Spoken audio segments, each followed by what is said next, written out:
Boa noite, ou bom dia, sei lá que horário que você vai assistir essa aula. Hoje falaremos de filosofia moderna, né?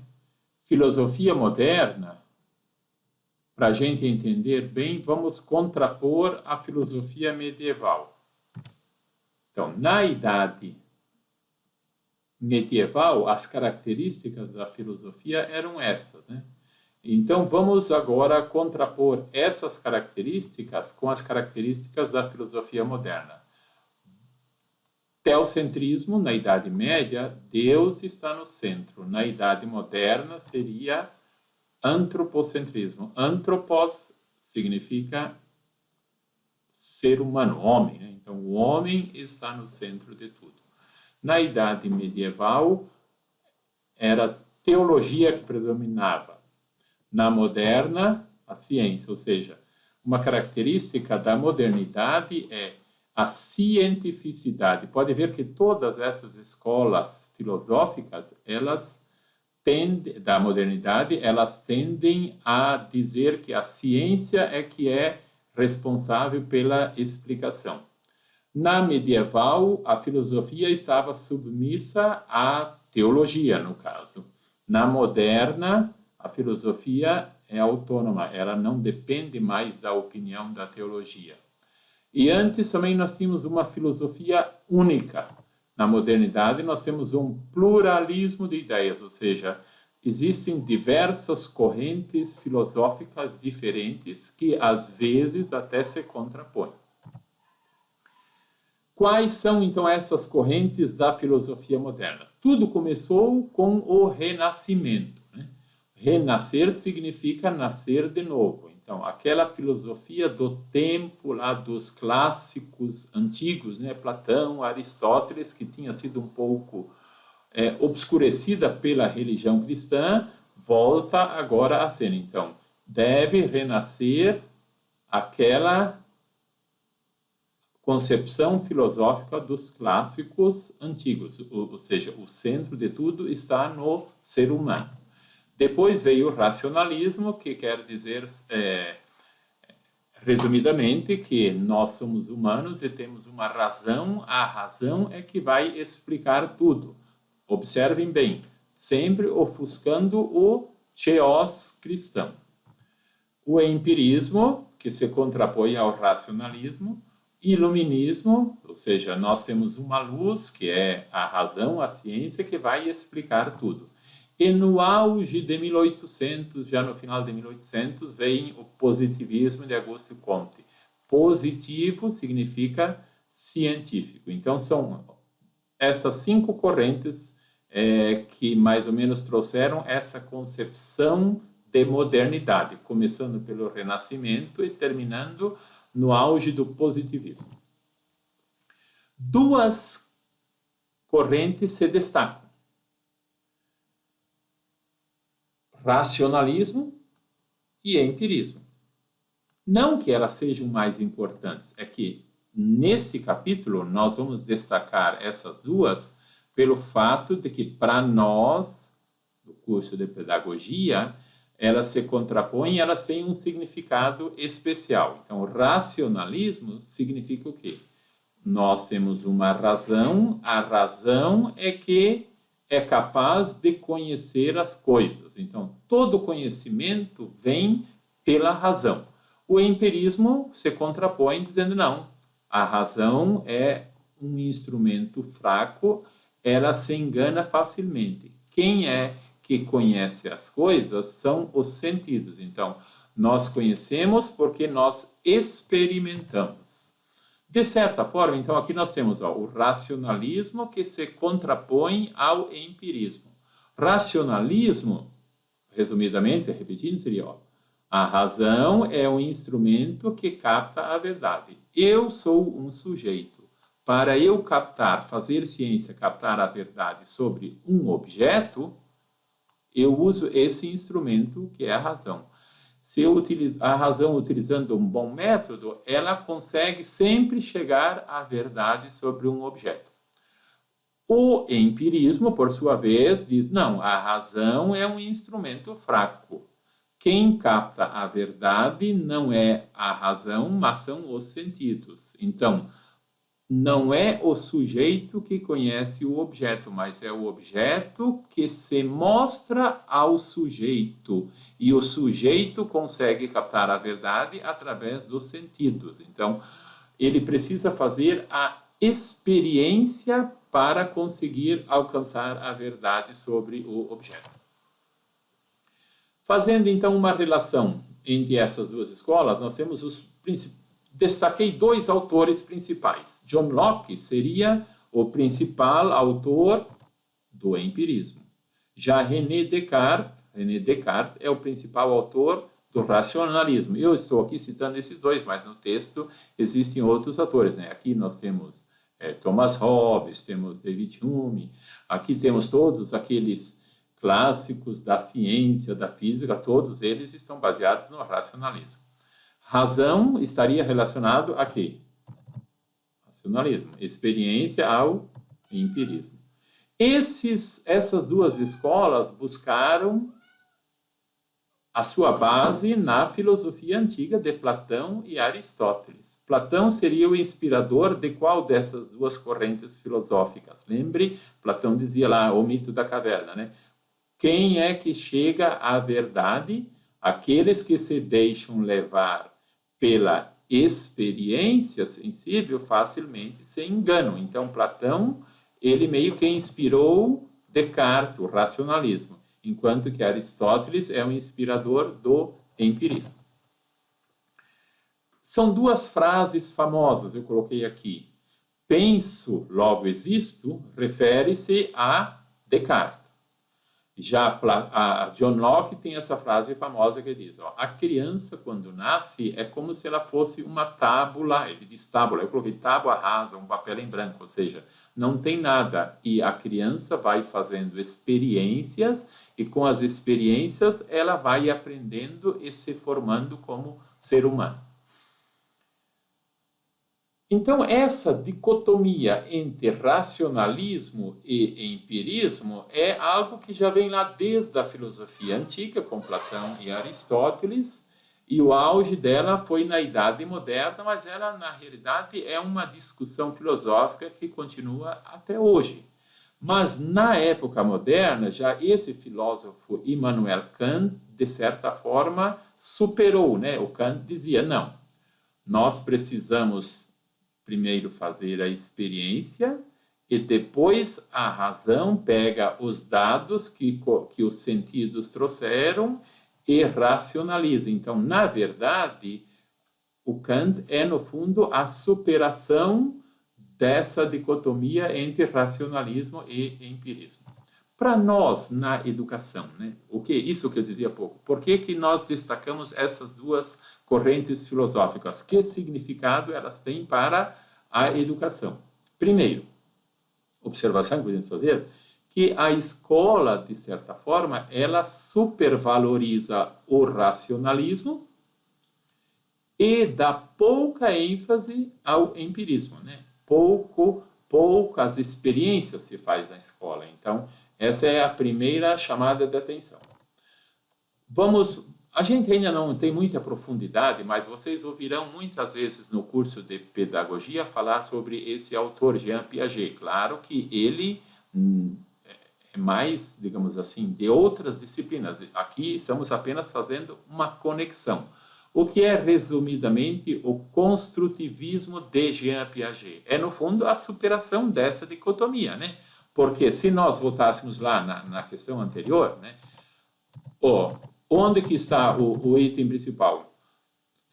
Na educação. Se eu sou um da epistemologia racionalista, eu dou toda a ênfase ao sujeito, ou seja, a criança é um sujeito que vai conhecer o objeto. A ênfase está no sujeito. Já o empirismo coloca a ênfase no objeto, ou seja, não é o sujeito que conhece o objeto, mas é o objeto que se mostra ao sujeito, está vendo? Aonde está o centro da questão? Essa era a discussão que nós estávamos aqui, né? Então, o Jean Piaget, ele, de certa forma, supera isso, porque ele diz o seguinte, o que é o ato de aprender? Aprender, a criança aprende, ou seja, aprender é o desenvolvimento e a construção por meio do contato que a criança, que é o sujeito, tem com o objeto. A criança precisa ter um contato ativo com o sujeito, sempre intermediado pelo professor, no caso. Então, seria essa mediação do professor para fazer essa mediação entre o sujeito que conhece um objeto que, por sua vez, se mostra ao sujeito. Observemos, por exemplo, essa discussão que se tem, né, das aulas EAD. Isso é um modelo bom, não é um modelo bom? Onde está o problema? O problema, claro, ninguém está aqui fazendo uma defesa, né, de que as novas tecnologias não são importantes. Evidentemente que são e poderão contribuir ainda mais, né? Nós, professores, de certa forma, temos uma resistência à introdução de novas tecnologias pela dificuldade que nós temos de assimilar esses novos conhecimentos, né? Nós fomos educados num outro período, mas essa questão da intermediação, evidentemente, que fica um pouco prejudicada na questão das aulas EAD. Como já dizia há pouco, a escola valoriza muito a razão e, de certa forma, dá pouca importância para a experiência. Isso o Jean Piaget deixou claro, como também agora Vygotsky e Paulo Freire, de certa forma, também superam essa ideia, né? Aprender é o desenvolvimento e a construção por meio do contato ativo com o objeto e com os outros sujeitos, diria Vygotsky. Nisso ele supera o Piaget, como Paulo Freire também. É o aprender do sujeito que faz o contato com o objeto e com os outros sujeitos, e tudo isso intermediado pelo professor. Agora, nessa época do coronavírus, né, emergiu muito essa discussão sobre aulas EAD. Não sei como está aqui em Araucária, mas ali em Curitiba, as escolas estaduais também no estado do Paraná, como nos outros estados também, estão nessa discussão de trazer a educação tudo à distância. Como dizia há pouco, o que esses autores diriam sobre esta forma? O que é positivo e o que é negativo, né? Vou dar um exemplo. A minha filha chama-se Carolina, tem 10 anos, o Pedro tem 13 anos, são nossos filhos. Eles são 2 alunos que agora estão fazendo atividades diariamente. A escola manda para eles atividades, eles estão fazendo as atividades aqui em casa. Na minha concepção, eu diria, nunca esses alunos tiveram professores tão qualificados como agora estão tendo nessa quarentena. Por quê? Quem são os professores dele? Agora, está aqui o professor Norberto e está aí a professora Diane. Quer dizer, 2 doutores, nunca tiveram 2 doutores para lhes ensinar. Então, eles estão tendo aulas como nunca tiveram. Então, podemos dizer, vamos tirá-los da escola, né? Quase seria dizer, por que, outro dia eu estava discutindo com a Adriane, por que não vamos fazer um homeschooling, né? Esse é um termo americano, né? Que a nossa legislação permite, ou seja, escola em casa. É possível, nós não precisaríamos mais mandar as crianças para a escola, podemos fazer tudo aqui em casa. Basta que lá no final de cada período eles façam uma avaliação. Se forem aprovados, o MEC reconhece e a sistema educacional reconhece. Isso em outros países já é mais comum. Mas qual é a minha reticência? Por quê? Porque, ora, aquilo que nós vimos há pouco, qual é talvez a grande riqueza da escola? Não é nem exatamente só o conteúdo, mas essa questão, como dizia lá o Vygotsky, aprender é um ato que o sujeito faz com o objeto e com os outros, né? Onde estão os outros? Aqui não tem os outros em casa. Então, a importância que a escola deve dar ao aspecto de socialização, né? O professor tem que intermediar muito isso, de que eles precisam ter relações com os seus pares. principalmente na educação infantil. Diríamos assim, no ensino superior, isso não é tão importante, mas lá na educação infantil, não podemos nunca abrir mão dessa questão de socialização. Então, eu diria, o homeschooling tem esse problema na origem, né? Não podemos admitir, porque é aquilo que eu acredito que nós temos que fazer agora com essa questão do racionalismo e empirismo, né? Onde eles farão as experiências de socialização, se não é na convivência com os seus pares? Aquilo que eu dizia, a escola precisa mudar, precisa se reinventar, mas isso não significa que ela deve ser uma escola somente EAD. Nada contra, mas esse EAD deve ser um complemento, nunca substituir totalmente a escola física. A Carolina, quando tinha 2 anos de idade, aconteceu um dado interessante. Ela tinha 2 anos, foram para a escola, ela já estava na escola, né? A escola levou os alunos numa chácara, ficaram um dia na chácara. À noite, ela voltou contando, então, Carolina, o que você viu lá? Ela disse, olha, vimos isso, vimos aquilo, e tinha lá um pato grande, e ela deu muita ênfase nesse pato grande. Claro, as crianças repetem 10, 20 vezes a mesma coisa. E ela não se cansava de, nessa noite, explicar sobre esse pato Gandhi. E a gente ficou na dúvida. Eu e a mãe, né? Eu e a Adriana, ficamos pensando assim, mas o que será que era esse pato Gandhi que chamou tanta atenção para a Carolina? E a gente constantemente perguntava, sabe o que era no fundo esse pato Gandhi? É que lá nessa chácara ela viu uma avestruz. Então, para ela, ela conhecia o que era um pato. Ela tinha já um conhecimento no contato com o outro. Isso que o construtivismo de Vygotsky e de Piaget falam, né? Essa zona proximal, ou seja, ela partiu de um conhecimento e foi absorvendo outro conhecimento. A coisa ficou assim, ficou tão interessante que no domingo seguinte nós fomos lá nessa chácara só para ver onde estava esse pato Gandhi. Daí que nós descobrimos. O professor ou a professora que vai dar uma aula lá na educação infantil vai ensinar soma. Então, como ela deve ensinar 2 mais 3 é igual a... Como que a criança vai chegar nessa conclusão de que 2 mais 3 vai dar 5. Isso é uma questão racional ou é uma questão empírica? O melhor é que ela leve objetos, ou vá no pátio, leve lá 2 laranjas, pegue 2 laranjas. Então. Depois, a criança vai lá, pega mais 3 laranjas na outra mão. Agora, vamos colocar todas juntas. Some quantos no final deu, tá vendo? A criança faz a experiência, depois de um tempo, registre isso no caderno, e então pode dizer, 2 laranjas mais 3 laranjas dá 5, 2 cachorros mais 3 cachorros dá 5 cachorros, 2 pedras mais 3 pedras sempre dá 5. Então, ela vai racionalizar essa experiência que ela fez. Ou mesmo, diria-se, com multiplicação, né?